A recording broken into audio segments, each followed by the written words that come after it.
I always saw that the passengers were already home with their loved ones. I was still waiting on the carousel for my suitcase to appear.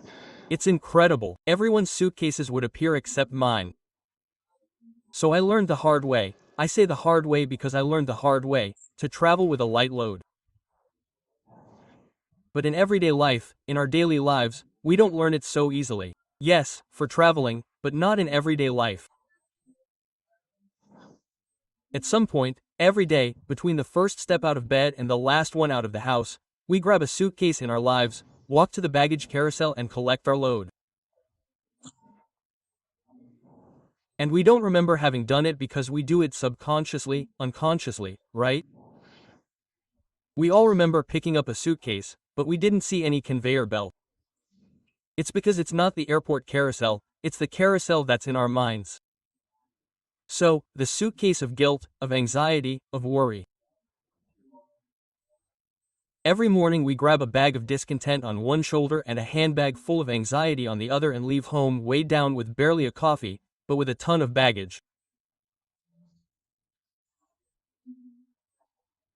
If we add to that a backpack full of doubts, a sleeping bag full of loneliness, a trunk full of fears, we end up carrying more baggage than an airport baggage, and we don't know why we live so burdened, but we are burdened, and that's why we arrive tired at the end of the day. But I'm not referring to that tiredness that goes away with 8 hours of restorative sleep.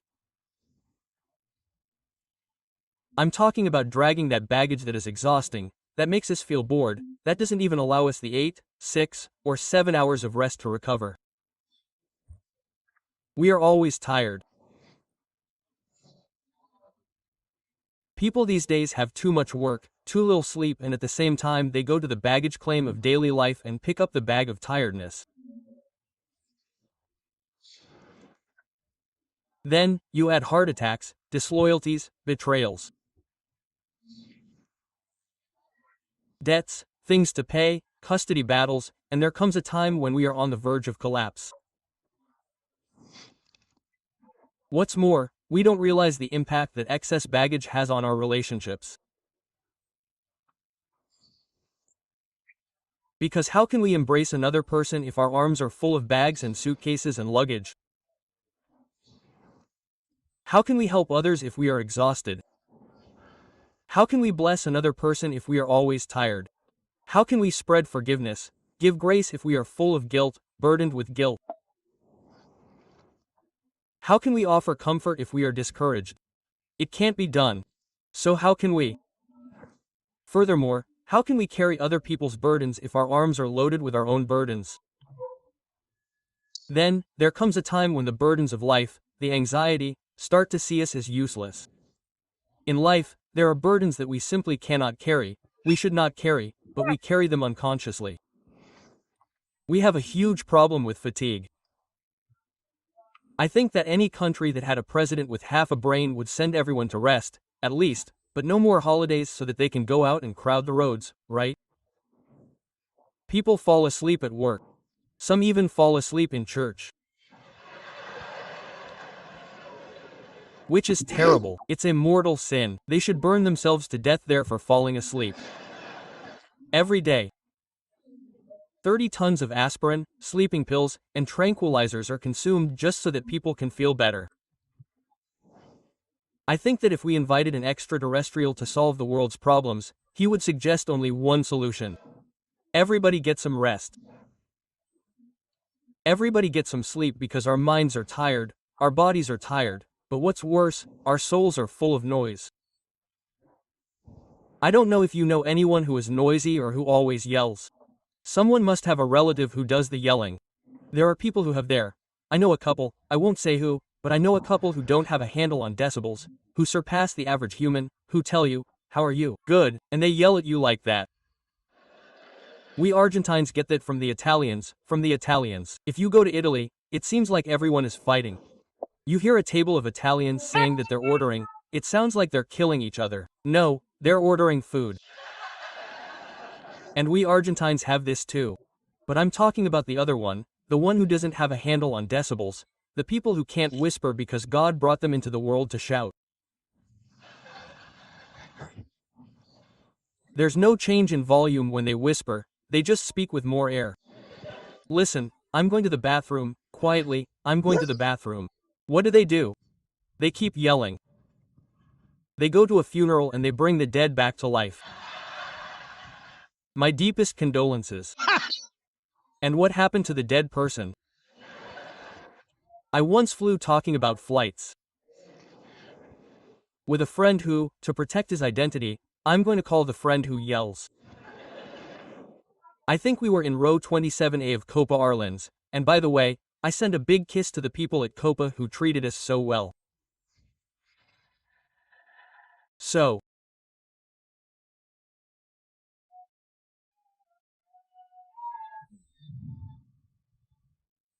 lovingly, they hold your passport, they don't want to give you your suitcase, but they do it that way just to make things more complicated. Why make it easy if we can make it difficult? Greetings to all the people at Copa, God bless you very much, may you have peace soon. Very good.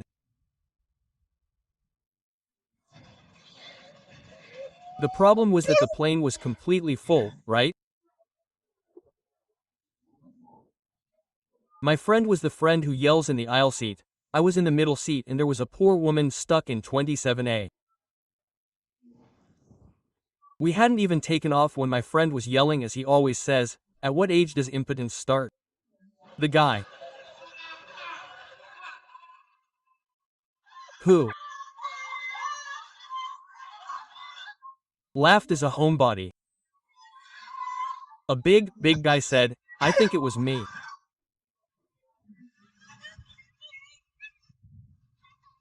Even the pilot heard him. At what age does impotence start? And for the rest of the flight, God forbid, I kept shouting about how andropause can be even worse than menopause, how it affects sexual relations, and then I would say, it's worse than hemorrhoids.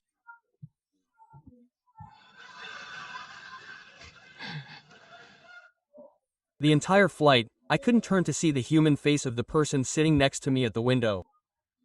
I couldn't imagine what the woman on flight 27A experienced. When we finally arrived in Panama, the woman was literally sweating for 6 hours, she didn't move, she didn't go to the bathroom. That woman received more information than she had paid for. She talked about hemorrhoids, this, that, I mean, it's terrible, she said. And the whole plane turned around, they turned off the movies, they said, no need for a movie, let's listen to the Lord. But that poor soul wasn't the only one to receive unwanted information of that volume. If you're raising children, sometimes you're going to want to put earmuffs on them, dress them like Mennonites, and go live in a treehouse because there's so much information. We're inundated with activity and noise. There's so much noise. I'm all for working hard. I like activity, but I say, I don't want to get to the end of my life and be known as a person who was always busy. I struggle with that a lot. I don't want that to be the first word that comes to mind when I'm gone, and you have to go to my funeral and have everyone say, poor guy, he was tired. But hey, now he finally gets to rest from work and drinks. Finally, he gets to rest. There's only one other living creature on the planet that has as much trouble resting as we do. Not dogs who snooze all day, or bears who hibernate for 6 months. Cats either, because cats invented short naps. Groundhogs, sleep 20 hours a day, just like your child, 20 hours a day. Most animals usually rest. There is an exception that gives this message its title, which are those woolly creatures that have little intelligence, that are slow. And I assure you that I am not talking about your mother-in-law, I am talking about the one that does not sleep as the sheep. It does not sleep, I mean, it does sleep, but for the sheep to sleep there must be no noise. My friend who traveled could not be next to a sheep. There must not be predators around. There cannot be tension in the flock. There cannot be insects in the air for a sheep to sleep. It must not feel hungry in its belly. And at this moment a timely clarification is warranted. We do not like to be compared to sheep, and it is understandable. Isaiah chapter 53 verse 6 says, all we like sheep have gone astray, and each of us has turned to his own way.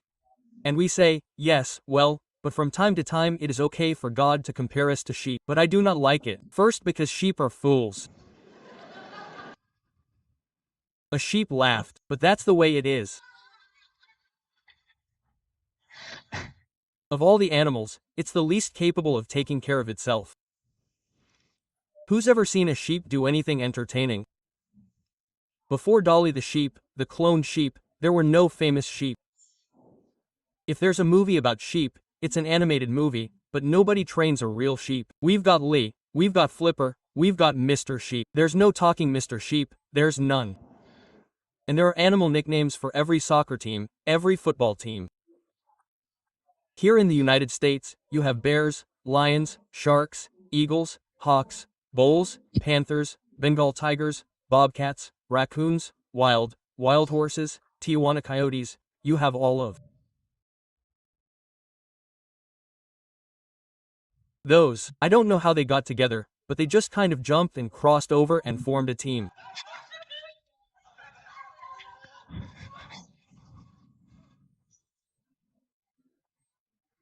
I don't know of a single professional, college, or high school team named the Sheep because they couldn't muster a decent cheer for the crowd.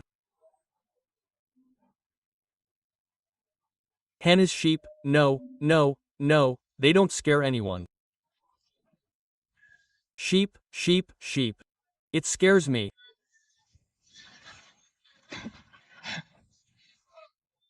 Sheep are defenseless, they don't have fangs, they don't have claws. Even worse, sheep are dirty. A cat cleans itself. Even if it uses its tongue like toilet paper, it cleans itself. Some people didn't know this, but yes, that's how your cat cleans itself. Say, oh, the cat is clean. It cleans itself with its tongue, but it cleans itself. A dog is clean too. If it's muddy and it's a purebred dog, it doesn't like having its paws. A sheep gets dirty and stays that way. If the shepherd doesn't go to remove the dirt stays that way. Quote, and the great King David appears, and in Psalm chapter 23 he says, "The Lord is my shepherd." Sure, you relate it to a pastor today, a pastor of a church, but he's talking about how he sees himself as a sheep. The Lord is my shepherd, I shall not want. The Lord is my shepherd. I say, couldn't David have thought of a better metaphor? Why doesn't he choose something other than a sheep? Something like the Lord is my commander-in-chief and I am his soldier in the armed forces fighting against the invading ranks. Sure, because the warrior receives a uniform, a weapon, sometimes a medal. Oh, the Lord is my inspiration and I am his singer. We are in God's choir. It's a flattering task. Oh, the Lord is my king and I am his ambassador. Why? Because when an ambassador speaks, everyone falls silent. Everyone listens when God's minstrels sing. Everyone applauds when God's warrior passes by. But who notices when God's sheep passes by? Who? Who notices when the sheep sings, speaks, or acts? Only the shepherd, no one else. And that's David's exact point. That's the same thing. Reason we don't like being sheep, we're always saying, I'm the champion who declares, the empowered one who decrees, the lion who roars. I've heard it out there, he roars if he doesn't want to be devoured and we do, but he doesn't come out. And you say, well, still, I know, but the word sheep doesn't represent me. So, let's figure it out by doing a quick survey today. Right now I want you to raise your hand if these things describe you. If any of these describe you completely, say, that's me, then I'm going to recognize that a sheep doesn't describe you. Number 1, you can always control your temper. Always. You're never moody, never. Always optimistic, moderate, calm, even-tempered.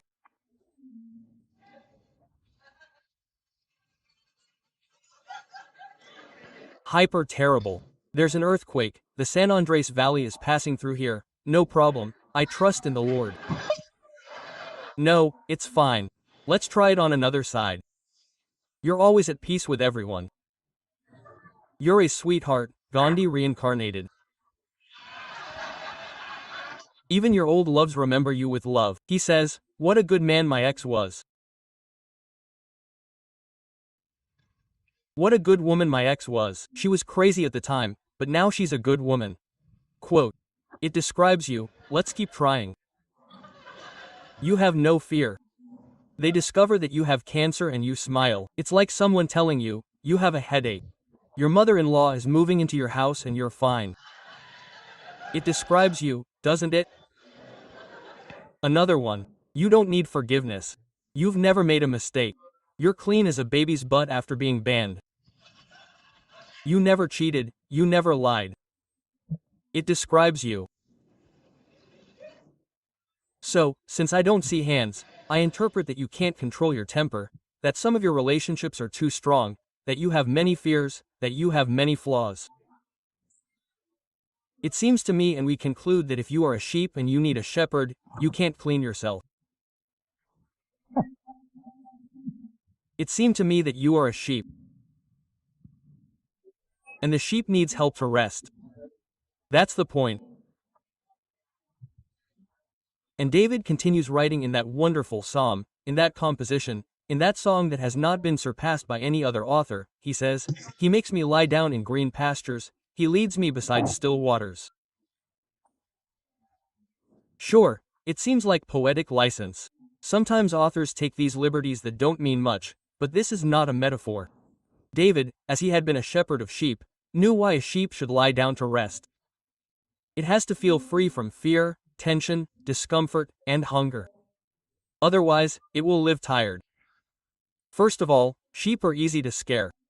It only takes one hare to jump behind a bush and an entire flock will stampede. When a single sheep, frightened, runs away, a large group follows behind without asking what scared it. The first one follows the sheep's rear end. Why does it run? I don't know why it ran. It runs and runs and runs. They are followers of the sheep's rear end. In fact, the sheep's rear end is mesmerizing. Get that mental image out of your head. But they are defenseless creatures. What is the sheep's only recourse? To run. And this life is also full of uncertainty. We live with an anxiety of fear, with a premonition that things are going to get worse. And what is our first impulse? To run away. Because we are sheep, we do not want to confront. That is why David clarifies later, "In peace I will both lie down and sleep, for you alone, O Lord God, make me dwell safely." So we forget that many of the world's sheep farming countries are dry, semi-arid regions. The climate is dry because sheep are safe in a dry climate from parasites and diseases, but in those areas, you obviously don't find green pastures. For example, Palestine, which is where David wrote this psalm and where he kept his father's records, is a dry, brownish, sun-baked wasteland. Green pastures are not the product of chance where one says, "Yes, there are green pastures over there." No, the delicate pastures that David was talking about are the product of the shepherd's hard work. Skill in using the land, the result of clearing brush, plowing deeply, preparing the soil, irrigating with water, tending the forage crops with which the flock is fed. So of course all this represents the skill of the shepherd who has to be careful. Where does he lead the sheep if he doesn't starve to death? There is no substitute for good pasture. There is no substitute for lying down to rest and chewing the cud on good grass. And when the sheep do not get green pastures, they get moody and start fighting among themselves. Any resemblance to reality is mere coincidence. In every animal society there is an order of dominance or rank within the group. In every animal society, in the chicken coop, the law of the peck. In cattle, the law of the goring. Among sheep, the law of the butt, because they are not so fierce as to kill each other, but they do butt each other. And when they go a while without resting because they are not eating well, generally, I read this from a shepherd in Palestine, he says that generally an old female.